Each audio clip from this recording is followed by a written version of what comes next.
Welcome to the Hounds podcast, a program for axe enthusiasts, be it restoration, collecting, or selling, or general axe use. All topics related to axes will be covered here. Your hosts are Chris Killinger and Leif Backus.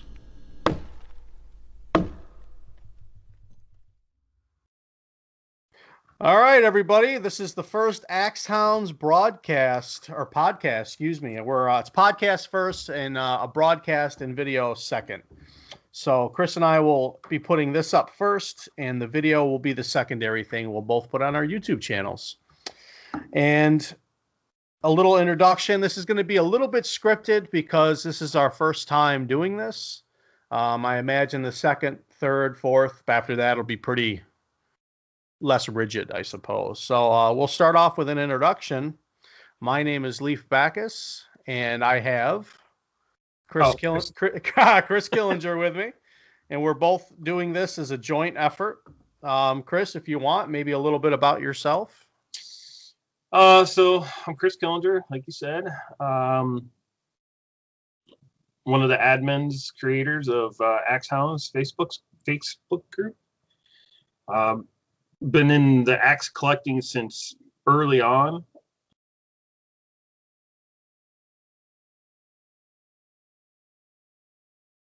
And did I lose you? Yeah, was that your end? I don't know. It just froze up. Yeah, you froze for a second there and came back. So these are the kind of bugs that we're going to have until we get it nailed down. Well, go ahead, Chris. So I don't know where it got cut off. Anyways, I'm one of the...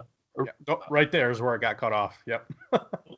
One of the admins of Axe Hounds and creator. Of course, Leif is the other. Been in the axe collecting since around 2010. Started taking it real seriously around that time. Always was into old tools. Axes just fell into place.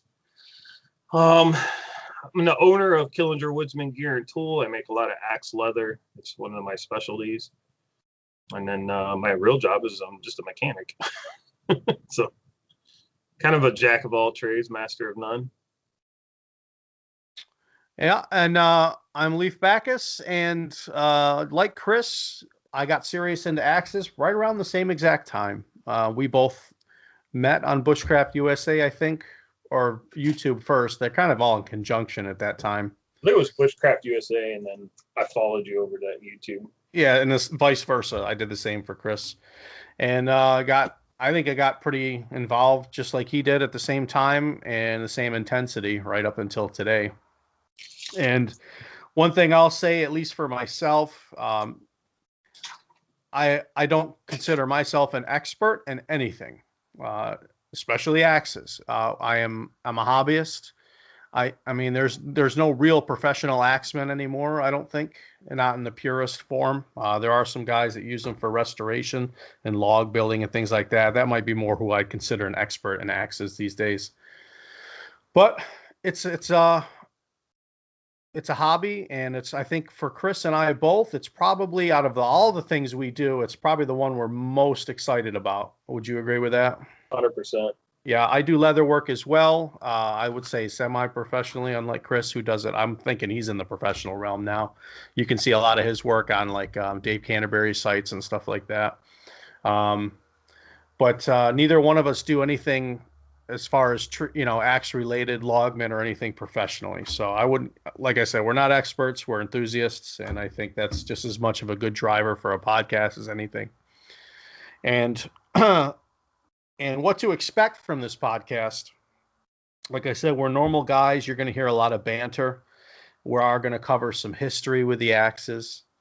We do want to have some guests on, and we're going to probably start that immediately on the next couple, because we got some people that want to get on. And I do think I don't think there's a huge audience, but I do think there's some people who would be interested in something like this.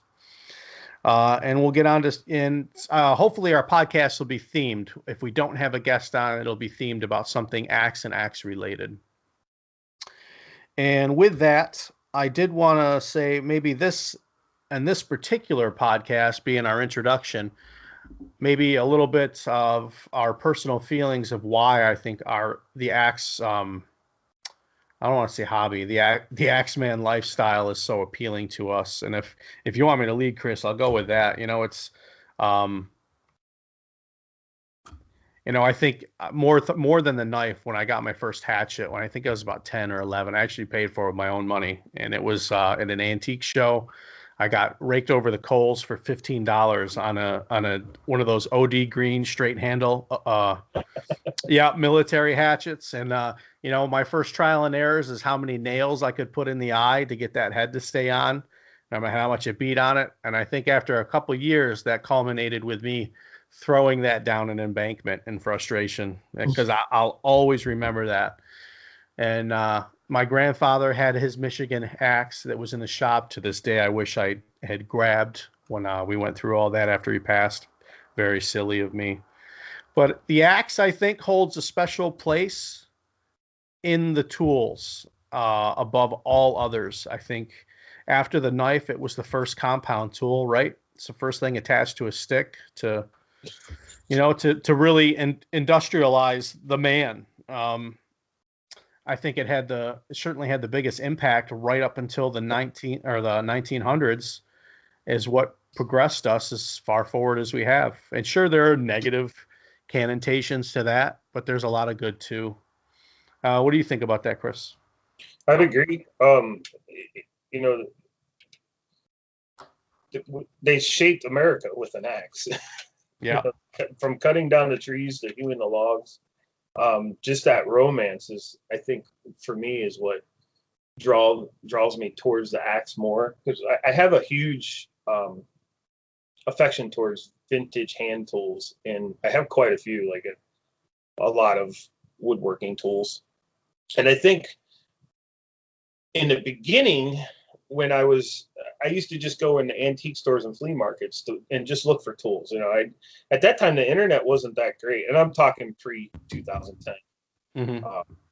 Prior earlier than that, I don't know what the time frame is, but ever since I can remember, from my early 20s, I've had this affection. So I remember going into antique stores, and there's all these beautiful hand tools, wood planes and whatever. And there's always axes, and the axes were always cheap.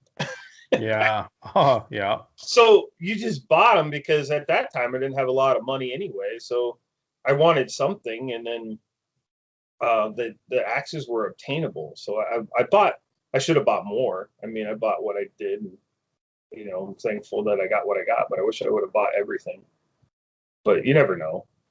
But yeah, the whole romance of, somebody chopping down a tree, debarking it, hewing it into a log, and then placing it in place, and then repeating that process hundreds of times to build a structure is just incredible. And so I had mad respect for the guys that used to swing them all day long. So, I think we vastly underestimate how hardened our grandparents were, our great grandparents maybe. I think a lot, maybe your modern day farmer might have an idea, but other than that, I don't think people have an understanding of how hardened these people were. It sounds, somebody can work in tree service all day, but just take away the chainsaw and now do that with an axe. I mean, phew, man, even I don't want to do that, I know this summer I was cutting up some ash trees that had been dead. They were dead standing, and the property owners had a tree company come in and cut them down, and they gave them to me for firewood. And I'm telling you, I don't do firewood. I don't heat with wood. I burn it in my fire pit out back, and I've never grown up cutting firewood or anything like that. So, I've worked jobs over the years that involved some wood cutting, but not a lot. And even with a chainsaw, cutting firewood, cutting logs into bucking logs up and moving them around and cutting them down so you can chop them into firewood. I can't imagine doing that with an axe. It's just incredible amount of work, and people used to do it with axes. It's just astounding to me. But on bigger trees. Yeah, on bigger trees. Yeah. Well, there's a lot to the whole axe thing. I mean, and that's the other thing is there's so many avenues you could take this hobby. Mm-hmm.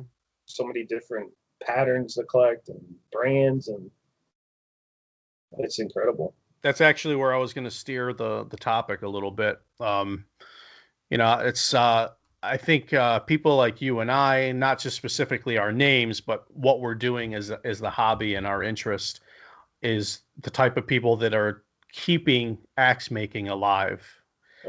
Sure, there's a historical aspect, and some guys are making some medieval stuff out there, and but I don't think that's the industry where it's at right now. I mean, if it isn't for the quote unquote bushcraft guys, woodcraft guys, wood carvers that are keeping some of these skills open, it's not the logging industry that's going to keep axes and axe making alive. I could be wrong, and I'm certainly open to be challenged on that, but I just don't see that. No, they're definitely moving towards power. Yeah, everything's power related, and The that's axe fine. is an afterthought. Yeah, it is. It definitely is the afterthought. And you know, I when I went to school, I did environmental con for 2 years, and you know, honestly, other than chopping wood with a maul, there was no axe involvement in any of it. And that's a downside. It's like what a great skill to have. I mean, I wish the I'd love to get hooked up with BOCES to do some axe orientation and stuff like that. What a valuable tool that I think should be part of any foresters or forest management, tree service or guys toolbox. Not just for the enthusiast behind it, but and anything else to say on that? I I'll just add this. I always tell people, and I always say it's all about the hunt. And you know, for me, like I don't look at every axe as a like what it's worth. What can I get for this? What can I sell it for? What that's like the last thought of my mind. Yeah, same here. Yeah. I'm always looking at what it is, what can I do with it, and how cool is it that I just found this. So I think it's awesome. A lot of people in this hobby are doing fantastic jobs of preserving all of this history, and that's what I mean by it's all about the hunt. It's, you know, walking into that store and seeing that handle in the corner, getting over there and picking it up, and it's a freaking black raven. Yeah, yeah. It doesn't happen often, but I mean, it could. And you know, the sad thing is axes are made out of steel, and when steel prices are up, a lot of axes are going to end up in the scrapyard. Yeah, and they already have. You know, yeah, it's true. Yep. I used to have a guy that went to the scrapyard regularly and used to bring me back buckets of heads. It's like if he hadn't saved these, they would have been melted down into scrap. I mean, I remember seeing that one image on a group. Some guy went to his local junkyard, and there was a giant pile of heads just sitting off to the side, and it's like, and they've been sitting there for years. But they were just going to end up as metal scrap when the prices are high. That's always going to happen. Yep. And I think it's good. There's a lot of people out there that appreciate the history, and they're saving these axes, and they're preserving them for future generations. Yeah, absolutely. And you know, like I said, guys, this will be a little scripted and a little as we get our flow going. You know, one thing I think is really interesting to me, it's kind of bridging off the who's keeping the axe thing alive, is how precise and detailed I believe the axe as a tool got. It's one thing to have wrenches. You can only make a wrench handle so many ways. You know, we went from square nuts to hex nuts or something like that. There's only so many ways to make that tool. You know, at the peak of the axe manufacturing, I mean, we had patterns for all different wood types, regions, hemispheres. Yeah. I mean, that's what really makes me interested, you know. And if anybody knows me, Connecticut's are my favorite pattern. It's really all I'm interested in collecting now after I've been through some others. But regardless of that, the pattern types really excite me. And even though as crazy as some of them I think of the slight nuances between a Kentucky or a Tennessee or something, you know, something like that, it's still really cool. I like how the Michigan pattern is orientated for just hardwoods. But then you look into like, well, why? What's it makes it so special? Well, the corners are rounded. They're less easy to break off in hardwood. Like somebody really thought about these things back then. And then look how the catalogs came out to support, their production. I mean, seeing Mike Miller's recently just really made me stop and think for a few minutes of how much effort went into uh, getting those out for sale. If a person, I made a comment. I don't know if you caught it a while ago. If somebody was to release a Kelly Works catalog today, they'd probably be slandered as a hipster company or something like that, with all the different painted heads, the lithographs, all that effort they went into. It's just a catalog. I mean, but these weren't just pictures in a book. I mean, these really took a lot of time to make. I think that was, I don't know, when he showed a few of those, I thought that was the coolest thing I've seen in a while. Maybe I didn't express it, but it certainly was to me. Yeah, I think it's easy to not understand what back then, there was a time where they had to actually market their product because so many people were making axes. So you had to market somehow. And a lot of companies picked up on that. And I think Kelly was one of them. That's, we won't break into this. But so we can certainly dedicate a whole one to it, but glossing over a few topics we can certainly do for the next few minutes. Yeah. So what I was going to say is that's one of the things that appealed me to Norland so much is just the amount of marketing they did towards the woodsman and the outdoorsman. Yeah, exactly. It's not that the Norland axes are good or better or worse than any other brand. It's just that they marketed the woodsman like crazy. Every model they made was geared towards an outdoorsman or a woodsman or a hunter. And, that's our hobbies. We're bushcraft or camping or whatever you want to call it. That's our niche. And to see a brand like that, just go after it. Nobody else is doing that today. I mean, yeah, there's companies that make one or two axes for the outdoorsman, but nobody dove in it to like Norland did. And then same thing with Kelly, they just dove into the logger. I mean, they marketed the logger, buy this Black Raven so that you can look awesome in the logging camp. Yeah, that wasn't even I bet that wasn't even something they were thinking about. You know what I mean? Right. Yeah. Yeah, with Nordland too, I almost think to say that I think Nordland saw the writing on the wall. Yeah. It's just one of those things. The axe falls out of use.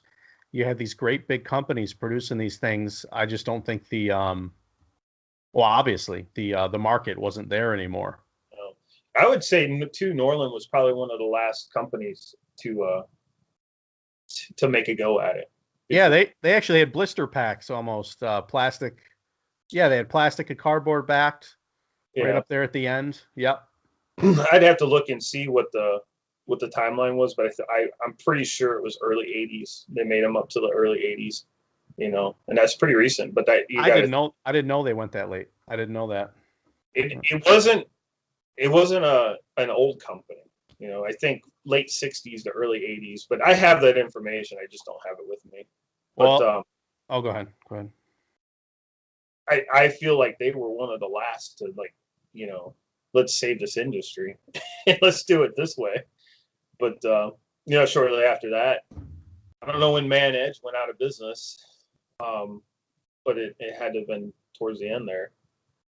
The end of the axe industry, so to say. And now you're just left with whatever's around now. Council Tools, Snow and Neely. Those are only two American companies I know of. And then Snow and Neely held on for quite a while there, didn't they? But didn't they go outside the U.S.? Yeah. Yeah. So what happened was Snow and Neely's been around since I don't know, forever. I have a date right here. I thought 1864. So Snow and Neely's been around a long time. Mm-hmm. I don't know the timeline. They did tell me, and I kind of forgot. I should have wrote it down, but they did go to a manufacturer overseas, and the quality wasn't there. So now they're back in the U.S., being produced and made in the U.S. and hand finished in Maine. So it's back to an American company again.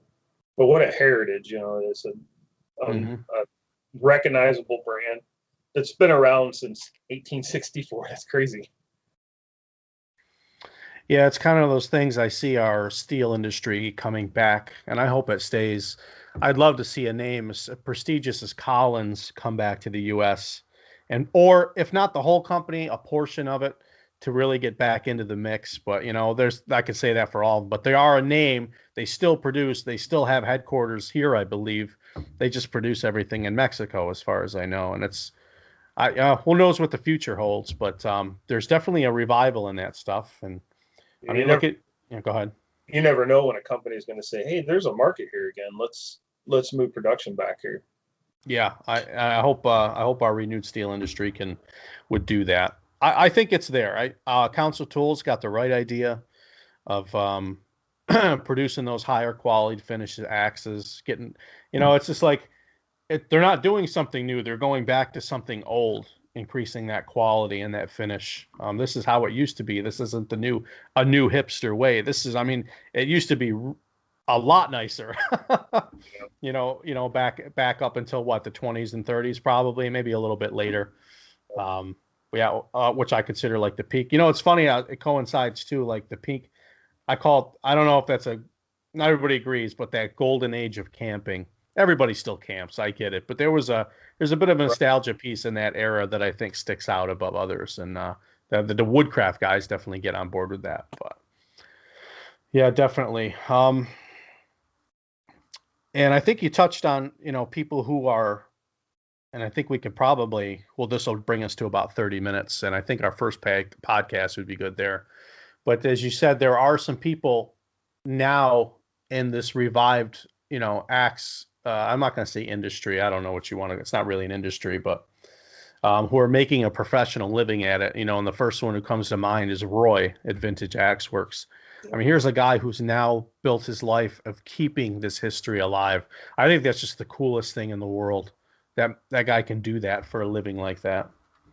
And we'll definitely have Roy on as a guest. Absolutely. But he's a good guy, and he gets it. Like yes, he makes a living doing it, but he appreciates the history and the story, and not everything is about how much can I make off of this head, how much can I make off of that head, and that's what I appreciate. Like there's a lot of guys that want to do this as a living, and there's only so many people that can buy and restore axes. There's only so many people to buy those, and it's frustrating because it's like every 5 minutes somebody else pops up with whatever co. But like guys like Roy, he stands out because he does a phenomenal job, and I think that there's a difference. Now there's not just Roy. There's a few others, but there's some others just shove a handle in it and make sure it's sharp and shove it out. Roy's got a distinction, and I like that he's gone to it walks out the door as a complete, right, restored axe. With the sheath. I mean, this is how. I mean, it's as close as you could probably get to when the thing was made. I mean, is what he's leading to, and as far as I'm concerned, it's one of the best that you can get out there. I'm not in the axe selling business technically. Chris isn't either. It's a hobby, but to see people like Roy doing what he's doing, I mean, I think he might be one of our first guests. And then we got some other guys out there who are doing some what I call serious collecting, but not just shoving them in their garage where nobody gets to see them. They're out there posting all the time, getting this history out there. Obviously, I'm thinking of Mike Miller right off the bat. But. Oh, absolutely.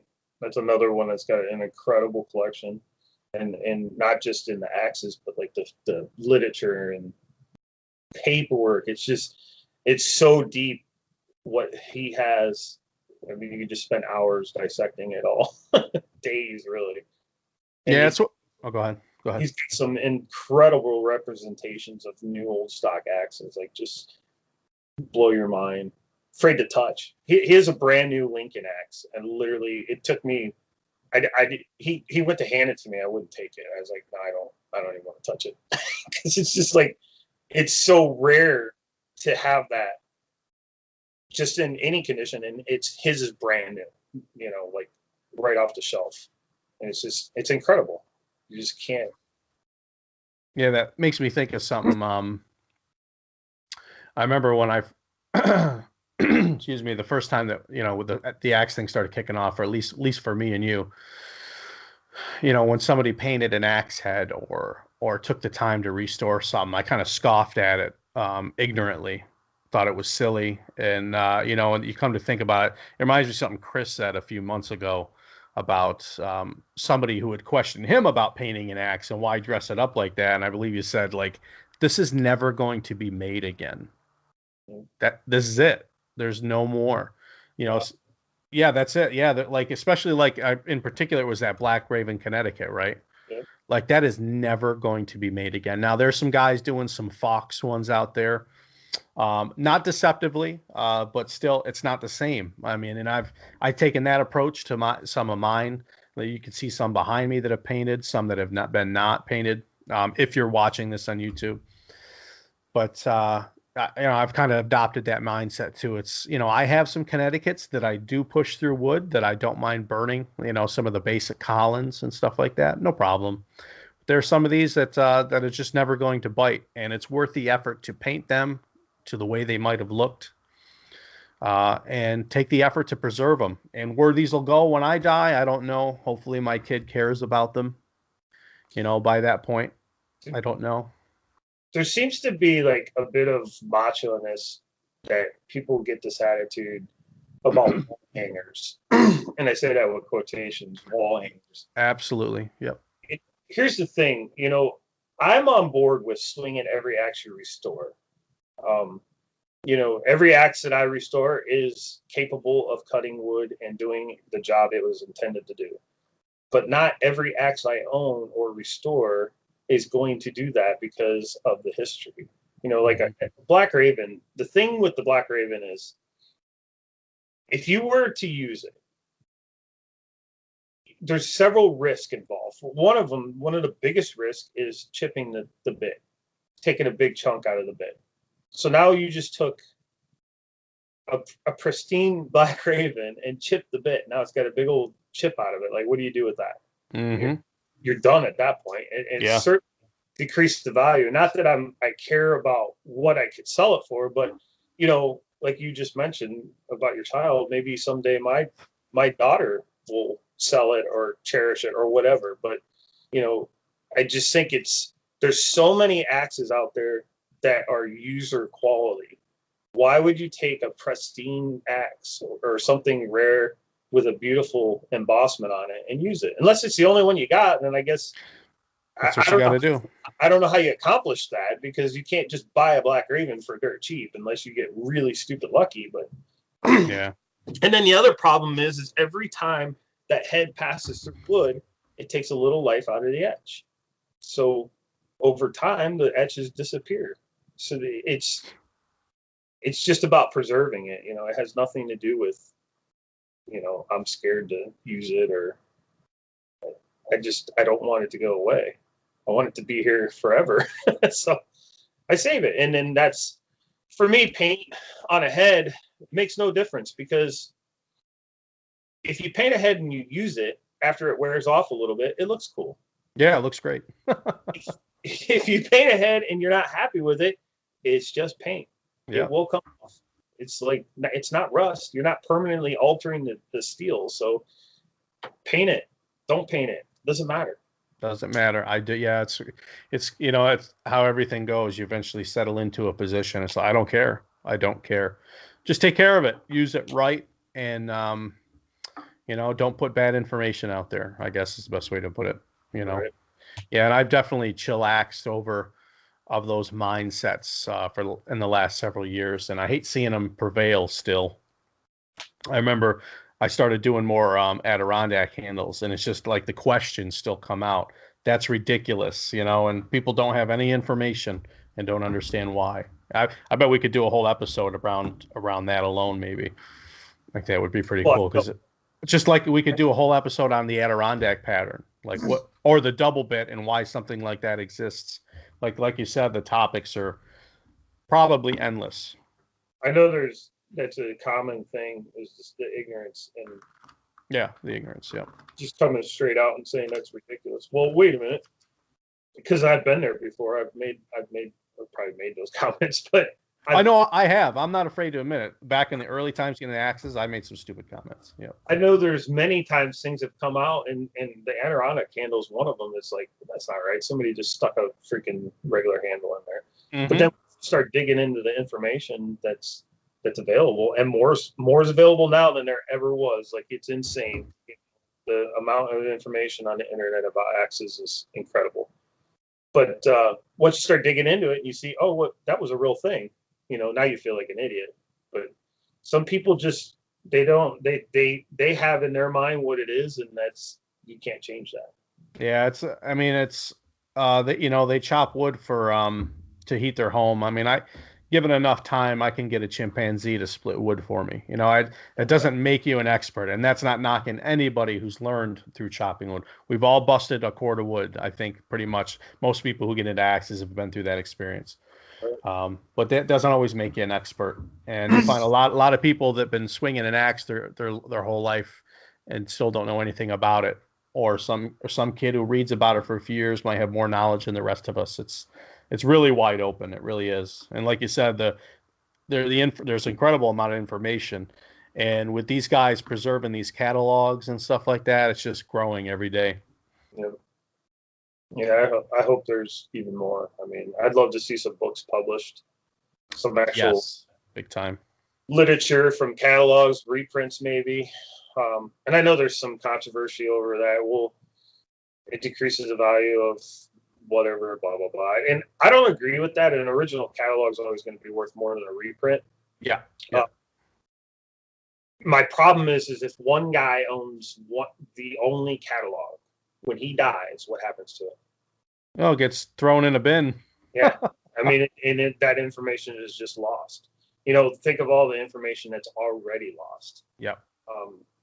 I bought a house years ago, and this kind of works into this. I bought a house years ago, and it was a duplex. The owner lived in half, and then the other side was rented out. And at some point, the owner went into a nursing home, and then passed away. And then, obviously the family was selling the estate, so to say, estate. It was a house. So the family went in and cleaned out everything that they felt was of value of this guy's property.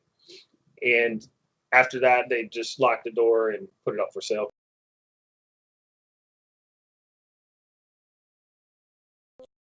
And it had been empty for years. His side of the house had been empty for years. And obviously all his possessions were still in this house. So I had to do the daunting task of getting rid of this stuff and making way for mine. So I tell you all this to tell you what I found. Mm-hmm. Now, mind you, his family had already went through this house, top to bottom, and cleaned out everything of value. When I went in, the first thing I saw on his couch was a Hudson Bay 4-point blanket. Mm-hmm. And I still have it. It's over here somewhere. So what's a Hudson Bay 4-point blanket worth? Yeah. Like they sell for a lot of money. Yeah. That's the first thing I found. I found several cast iron pieces, which you and I both have, affection for. Those were worth money. And probably the single most expensive thing I found is in the one cupboard was a scope for a Colt. It was a Colt. I think it was a Colt brand scope for a pistol, brand new in the box. I had no idea what it was at that time. I hadn't really been into guns or accessories or anything. I put that thing on eBay, and this is early day eBay, and I put it on for like a starting bid of $25. It sold for over $400. Right. So here's all these valuable things in this house that his family already collected or went through and cleaned out, and they took everything of value, right? What if he had catalogs of axes? His mother or sister, or well, probably not mother, but brother or sister or uncle or what cousin or what, they're not going to know what that stuff is. None of my family knows what any of this stuff is. That would have It's went all right in the trash. Yeah. Yep. so that's the point. I mean, you know, it's almost, I don't want to say it's selfish. It's not really selfish, but it's a shame to not share the knowledge if you haven't. And I honestly don't think it's going to depreciate the value of an original catalog. I don't see how it could. You know, there's people that want the original, and there's people that will that will settle for a reproduction. Mm-hmm. So, and the people that can afford the original aren't going to buy the reproduction. They're going to buy the original. Yeah, I think you mentioned a coffee table book. How like, you know, Kelly catalogs 19 so and so to so and so in one compendium, and like you could just peruse it or something, like as an example. But I mean, like Mike Miller just recently posted. You see that axe manual that he had? You see that? Like, I'd love to look through that. Hopefully he'll bring it at the Axe Hangout, because I definitely want to check that out. Because you know, the knowledge of axe use now is, I think it's I think it's solely in the woodcraft books and woodlore books and those type of things that are produced these days, because you don't find it anywhere else. Those days are over, you know. Yeah, people aren't heating with wood as much, and they're certainly not building their houses with axes. So there's no reason to publish it. Well, we just did 36-minute podcast there. Nice. What do you say we cut this one low at that? I can definitely see with a guest on them going a lot further. And I don't know. What do you think? Once a month we could probably do this comfortably, or just when we can do it. I don't want to. At this point, I don't think we really need to set a schedule. I think we'll just do it when we feel, hey, let's do a podcast. I mean, yeah. Once we get talking about stuff, you could easily fill up once a week, but time and scheduling and all that stuff. I think between you and I would struggle to nail that down every week.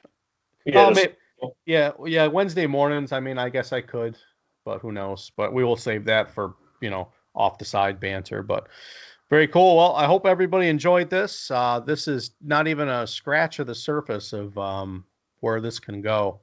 And it's, to my knowledge and Chris's knowledge, this is the first podcast related to axes. Sorry. Which I think is chief among tools, as far as I mean, that's just my personal opinion. But thanks for joining, everybody, and look forward to this podcast will go out to the networks. Hopefully I can work on that today, or at least by the weekend, where you can actually search and find us, well, which you probably will if you're getting this, or not through a direct link. And then we'll secondarily be uploading these as a video, because we're doing this through Skype, onto our YouTube channel. So some of you guys who like to subscribe to vidcasts like that can have that option as well. All right, Chris. All right, well, I'm going to end the podcast, and we'll see everybody soon. See you guys.